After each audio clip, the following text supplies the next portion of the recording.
Buku Quantum Enigma, Physics Encounters Consciousness yang ditulis oleh fisikawan Bruce Rosenblum dan Fred Kuttner bukanlah sekadar buku sains populer biasa. Buku ini adalah eksplorasi mendalam tentang salah satu misteri terbesar dalam alam semesta, yaitu hubungan antara realitas fisik dan kesadaran. Inti dari buku ini adalah untuk menjelaskan mengapa mekanika kuantum, teori fisika paling sukses yang mendukung sepertiga dari ekonomi modern, ternyata menyiratkan hal-hal yang sangat aneh. Secara khusus, penulis berfokus pada enigma kuantum, yaitu pada masalah pengukuran, di mana partikel subatom tidak memiliki properti yang pasti hingga mereka diamati. Rosenblum dan Kuttner berargumen bahwa penemuan ini memaksa fisika untuk secara langsung berhadapan dengan konsep kesadaran atau pengamat.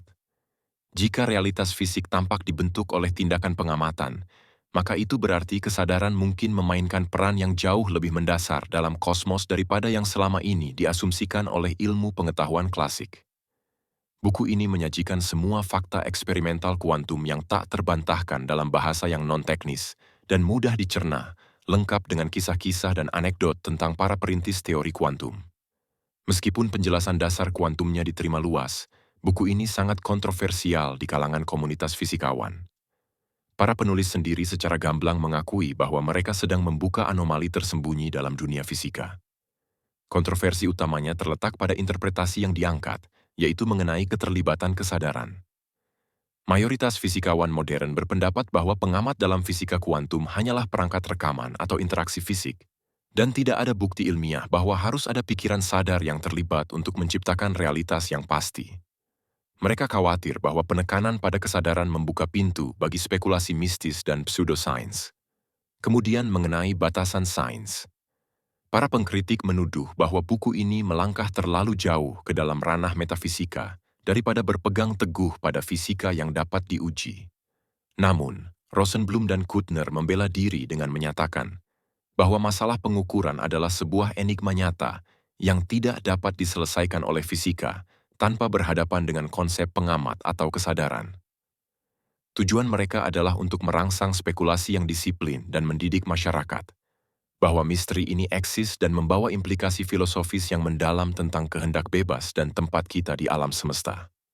Quantum Enigma adalah bacaan provokatif yang akan membuat pembaca awam memahami misteri kuantum, sambil memaksa mereka untuk merenungkan pertanyaan terbesar dari semua.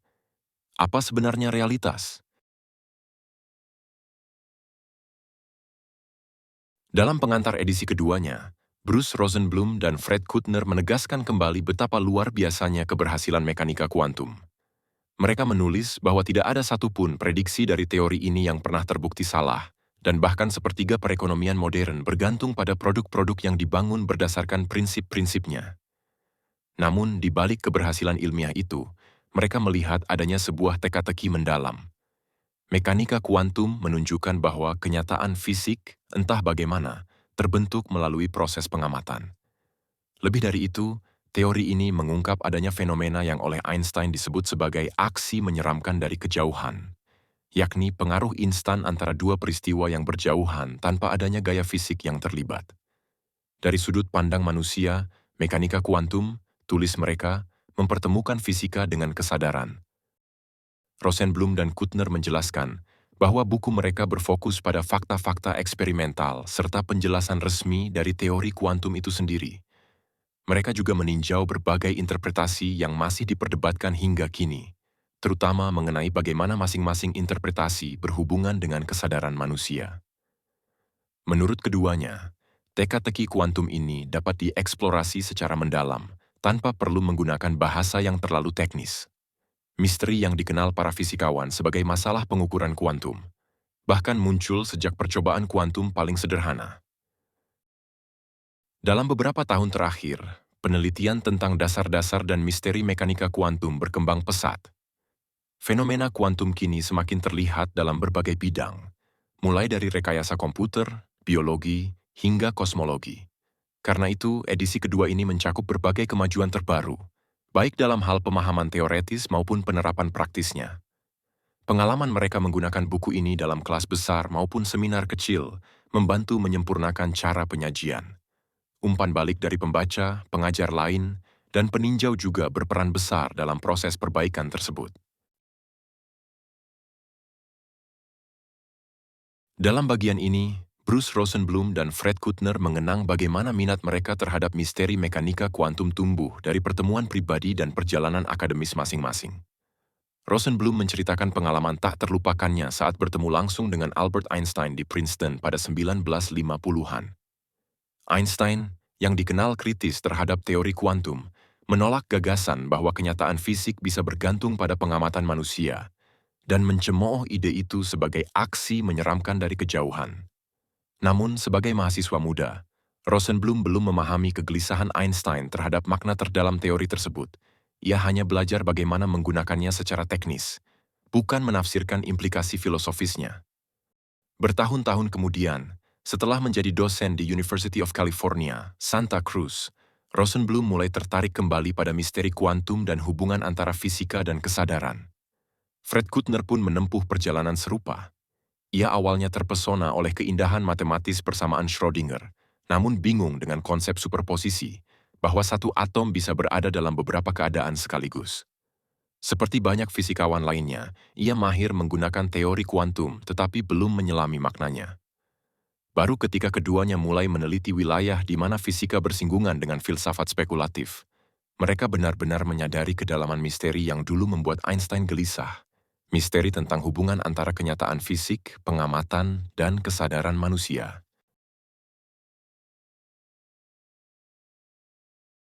Bagian ini dibuka dengan penegasan bahwa teori kuantum adalah salah satu pencapaian ilmiah paling luar biasa dalam sejarah ilmu pengetahuan. Tidak ada satupun prediksinya yang pernah terbukti salah, dan bahkan sepertiga perekonomian dunia modern bergantung pada penerapannya. Namun, di balik kesuksesan itu tersembunyi pandangan dunia yang amat sulit diterima akal sehat. Teori kuantum menantang 3 intuisi dasar manusia, bahwa satu benda tidak bisa berada di 2 tempat sekaligus, bahwa tindakan di satu tempat tidak bisa langsung memengaruhi kejadian di tempat lain, dan bahwa dunia nyata tetap ada meskipun tak kita amati. Seperti dikatakan fisikawan J.M. Jauch, bagi banyak ilmuwan, makna terdalam teori kuantum ibarat kerangka misterius yang disembunyikan di lemari fisika. Rosenblum dan Kuttner kemudian menjelaskan bagaimana teori ini lahir. Pada awal abad ke-20, para ilmuwan berusaha memahami perilaku atom dan menemukan bahwa energi tidak berubah secara terus-menerus, melainkan dalam satuan kecil yang disebut kuanta. Dari sinilah istilah mekanika kuantum muncul. Kini, teori ini menjadi dasar semua cabang sains dan menjelaskan hal-hal mendasar, seperti mengapa matahari bersinar, mengapa rumput berwarna hijau, bagaimana televisi menampilkan gambar, bahkan bagaimana alam semesta bermula dari Big Bang. Sebelum penemuan ini, manusia hidup dengan pandangan dunia klasik atau Newtonian, yang menganggap alam semesta bekerja secara pasti, teratur, dan dapat dijelaskan dengan hukum-hukum sederhana. Pandangan ini memang cukup tepat untuk benda-benda besar seperti planet atau apel yang jatuh, tetapi gagal total ketika diterapkan pada dunia atom. Disinilah terjadi pergeseran besar.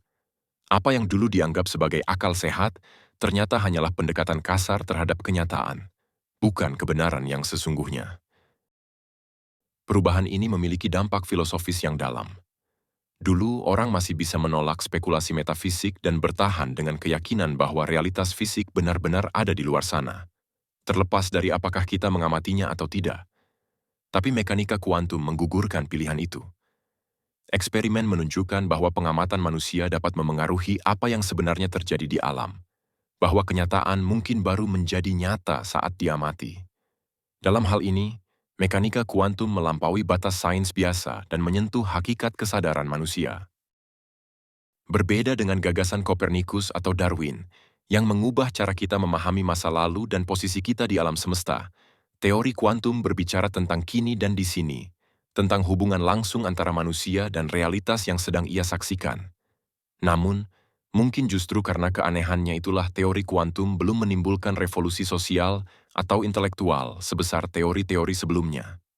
Gagasan bahwa bumi mengelilingi matahari atau bahwa makhluk hidup berevolusi jauh lebih mudah dipercaya dibandingkan ide bahwa satu partikel bisa berada di 2 tempat sekaligus, atau bahwa sebuah benda hanya benar-benar ada setelah diamati.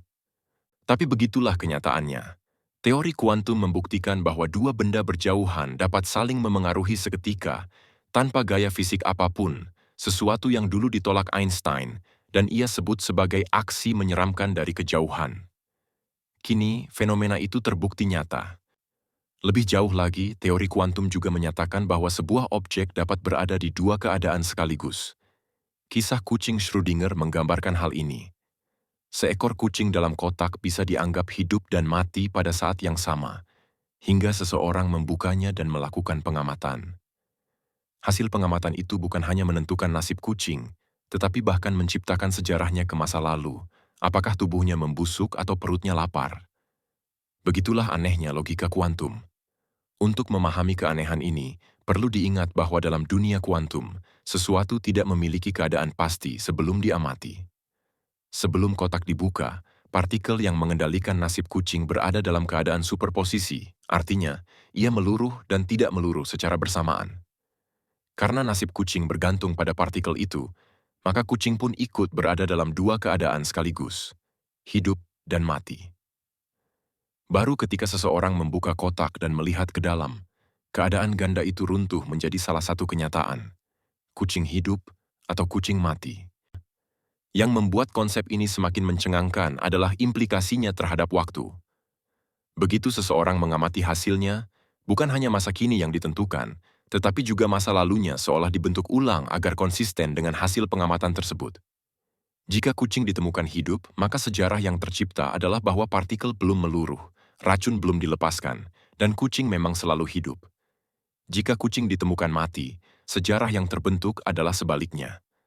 Dalam logika kuantum, pengamatan bukan hanya mengungkap kenyataan, ia menciptakan kenyataan itu, bahkan sampai ke arah masa lalu.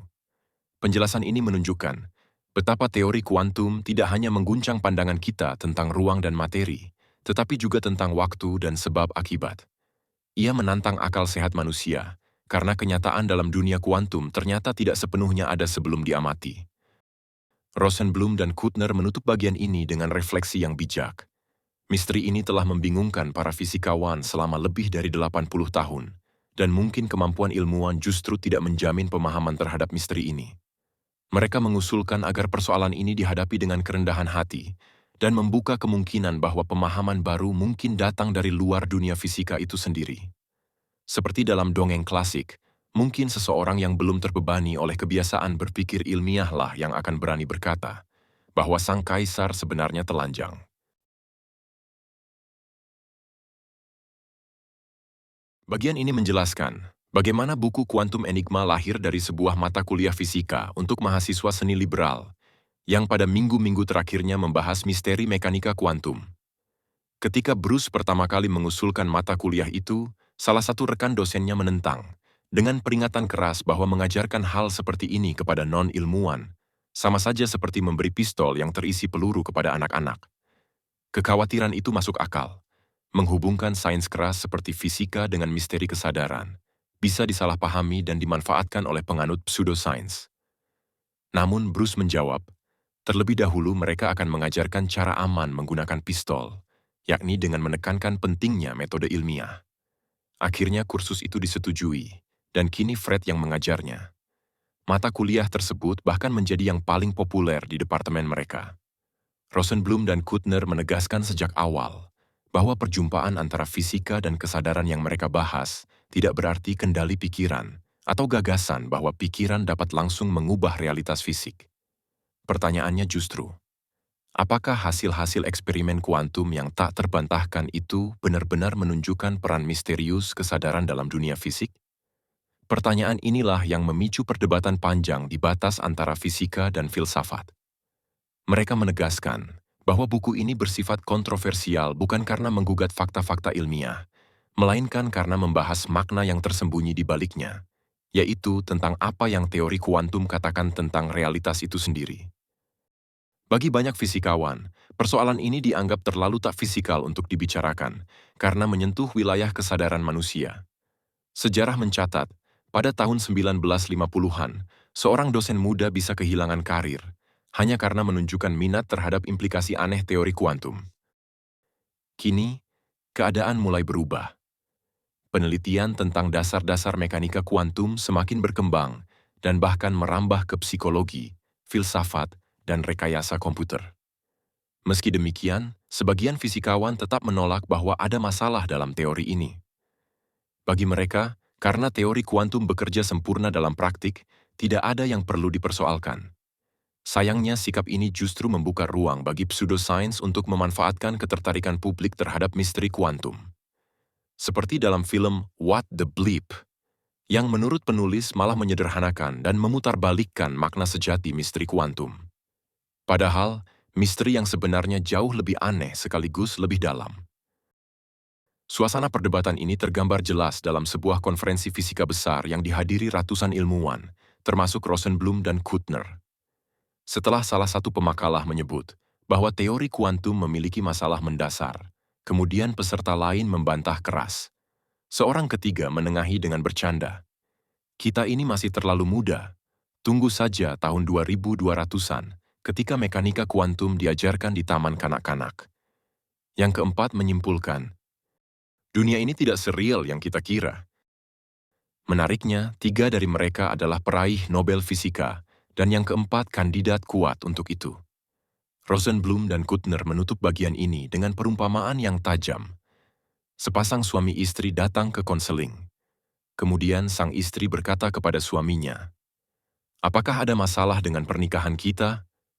Sang suami menyangkal, "Tidak ada masalah." Dan konselornya tahu siapa yang benar.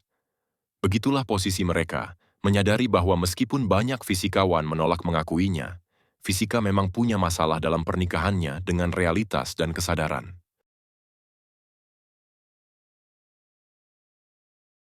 Dalam 20 tahun terakhir hidupnya, Einstein terus mempertanyakan dasar teori kuantum, meskipun banyak rekan sezamannya menganggapnya tertinggal dari fisika modern.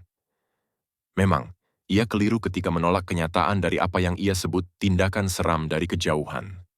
Kini, fenomena itu telah terbukti nyata dan dikenal sebagai entanglement, yaitu keadaan di mana dua partikel tetap saling terhubung secara instan, meski terpisah jarak yang jauh. Namun demikian, hari ini Einstein justru diakui sebagai pengkritik paling visioner dari teori itu.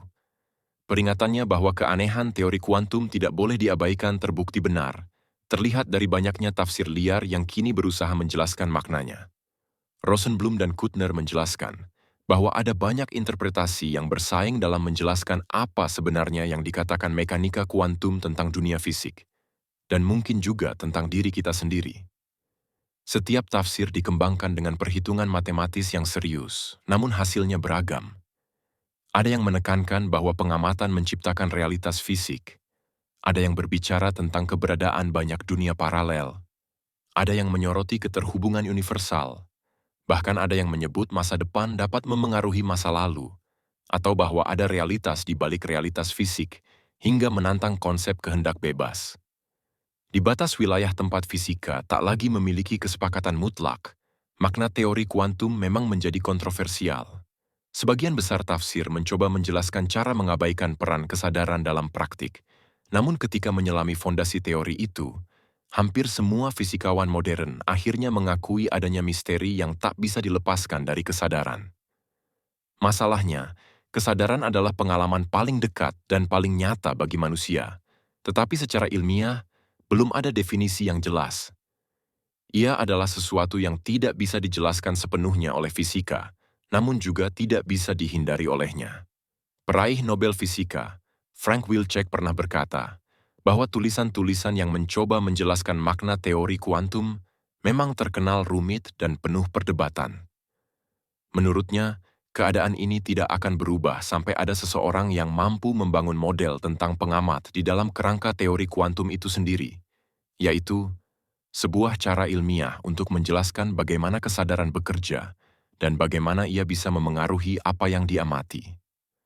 Tapi, ia menambahkan, itu tugas yang sangat sulit, bahkan mungkin melampaui batas kemampuan fisika seperti yang kita kenal sekarang.